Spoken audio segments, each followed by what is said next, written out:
be hard pushed to escape news of the upcoming election, especially here in Baines, where we have both council elections and a general election happening at the same time. You know it's happening, but what do we do about it? On May 7th, polling stations will be open for the general and council elections.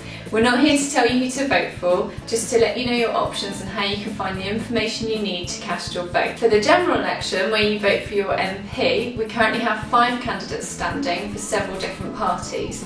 We gave them the opportunity to introduce themselves and their policies. My name is Todd Foreman and I'm standing for the Labour Party. Hello, I'm Vera Hophouse. I'm the Liberal Democrat candidate. I'm Jacob Rees-Mogg and I'm the Conservative candidate for North East Somerset.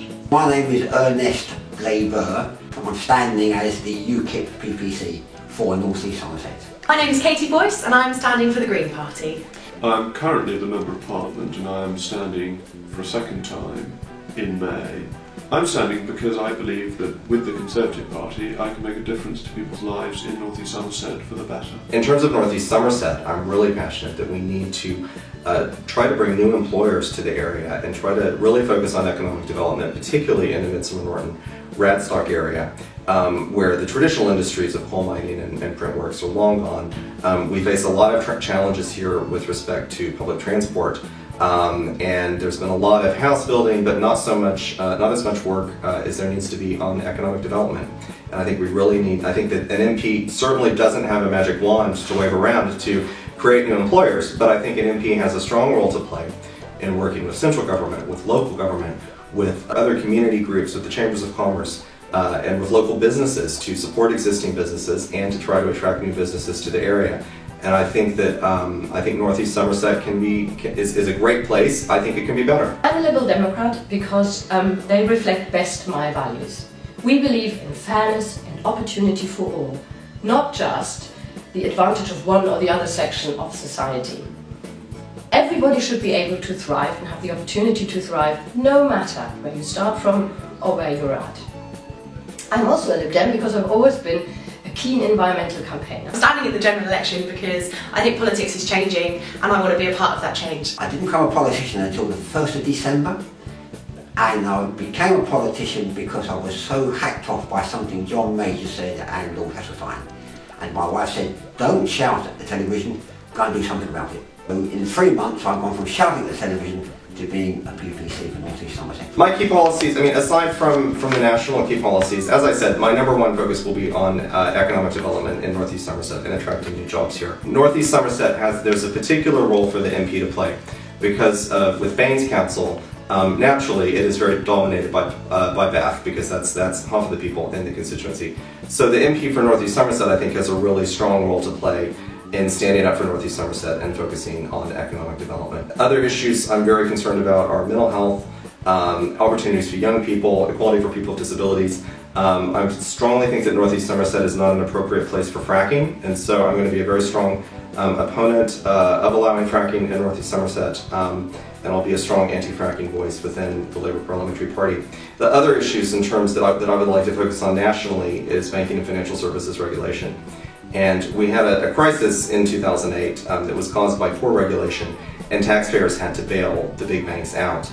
I've worked as a lawyer in financial services regulation, and I think that there are things that we could do to make taxpayer bailouts of big banks less likely. And I want to be a strong voice in Parliament standing up to the big banks and saying this is the regulation that we need to protect taxpayers. The most important issue for this election will remain the economy and ensuring that the country can live within its means. But there are other serious challenges and the continuation of policies that are really beginning to work. Government education policies are transforming the chances for young people. The welfare policies are helping get people out of the poverty trap and allowing them to have a better, more ambitious life than they have been able to have before.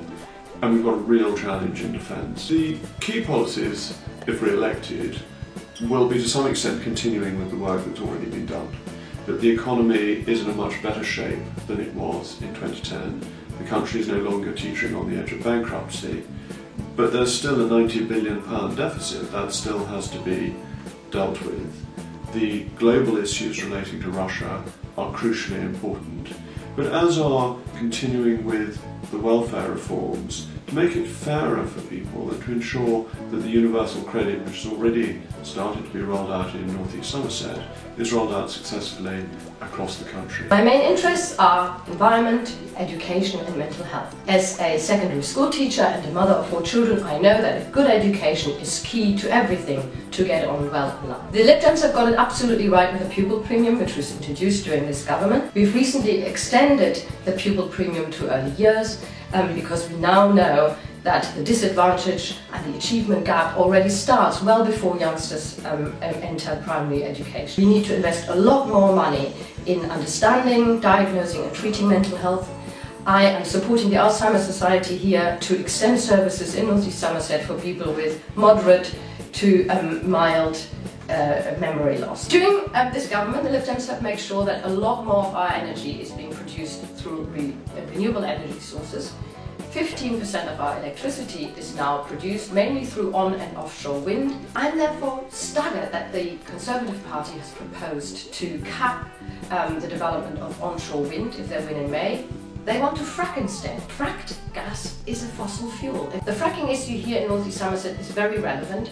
We've got a live fracking license right here in our area that was extended in November, and a further 3 licenses to fracking in the Mendibs are up for grabs in June. And the thing that matters to me is regaining sovereignty of our nation. Well, there are 3 things that occur to me in North East Somerset, and believe it or not, they hinge on one thing, and it's immigration. For the future, looking at education and looking at housing development in this area, where are the schools for the growing population of children? I've no idea. Where are we going to put the houses for this growing population that's occurring in this area since I've lived here? Where is the transport going to go? Do we need to control the number of people coming to live here? Because then we've got some idea of how many schools we need and the places we're going to need. Hospitals, houses and transport. They're essential. We can't cope. Politicians have been promising jam today and forever with money we haven't got, not yet earned, to be paid for by people not yet born. It just isn't fair. And so therefore, I'm not in this for me. I've had a good life. I mean, I'm one of those people, the glass is always half full. I've had a really good life. I want youngsters to have what I've had, which is health, a good family and a good home. And I don't see the youngsters getting it. I see them working their butts off forever and paying bills that my generation are building up for them. It just isn't fair. There are kind of 2 issues that are really, really close to my heart. The first one is women working and paternity, maternity leave, that sort of thing. Also in terms of getting women back into work, it's really important that women have the support that they need in terms of childcare in order for them to not feel disadvantaged and not feel like they can either choose between a baby or a career.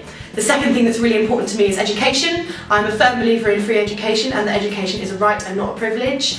Since I was about 16, I've been involved in the free education movement, organising demonstrations and that sort of thing. So those are the 2 issues that are kind of really close to my heart. So in terms of key policies, the first one is fracking. Gorgeous landscape here in North East Somerset. I got the bus down here earlier and just looking out the window, it's just absolutely beautiful. Fracking would completely ruin that landscape. It's not economically viable. There are so many other options out there. I oppose fracking in North East Somerset and in the UK entirely. The second issue that I really care about is transport. There's good transport in North East Somerset, but it doesn't go far enough. It's not diverse enough and it doesn't meet people's needs. I would love to see more public engagement, more public involvement, more public ownership of the buses in North East Somerset, that the people can get the service that they really need. One of the other things I really care about is getting more young people involved in politics. I'd love to see more people between the ages of 18 and 25 getting involved with parties, getting involved with working with their MP, working with their local party, because I think it's really important to stop this disaffection of politics that we have in our country at the moment, where people don't really want to vote because they don't see any change. And I think the more that people got involved, the more they would realise they can be part of a change and they can get involved in this sort of thing. I'd also like to see the voting age reduced to 16, so that 16 and 17-year-olds who, you know, are eligible to die for their country at 16 but not eligible to vote are able to have a say, and that way we have more of a direct democracy in this country, and I don't think we do at the moment. If people want to get in touch with me, until Parliament is dissolved, I can be got hold of via the House of Commons. I've got a website which is the excitingly named jacobrees-mogg.com, and I can be called on 07785 524 537, which sounds like a BBC announcer, so I'll say it again. That's 07785 524 537.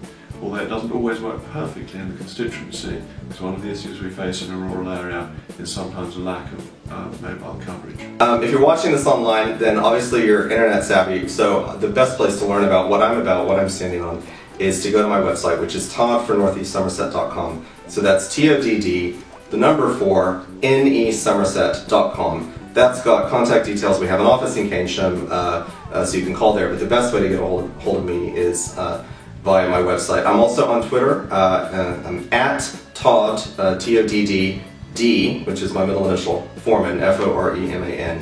So at Todd D. Foreman, and you can follow me on Twitter. I've got a Twitter account, Vera_Hophouse, Vera with a W.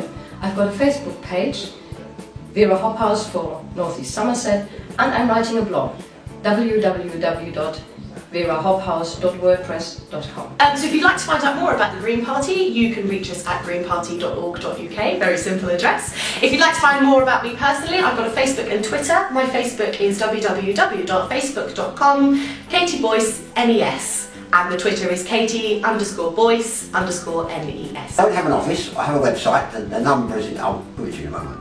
I work from home, but we do have a website. Now you know which parliamentary candidates are standing in our area. It's important to vote for the one that best represents you and your interests. You can find details of each of the parties' manifestos in the description box below. Details of where to find your local polling station will be included on your voter's card, which will have been sent to your registered address. If you're not already registered to vote in the general election, you still have time, and you can either click the link here, or if you're on a mobile device, there will be a link in the description. If you're unsure about how to vote, there are several government-backed organisations that can help and support you through the election process.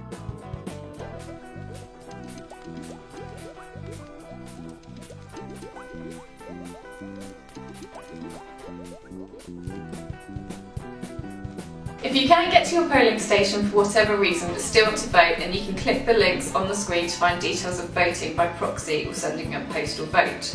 Click here to download a form to vote by proxy, or here for a form for a postal vote.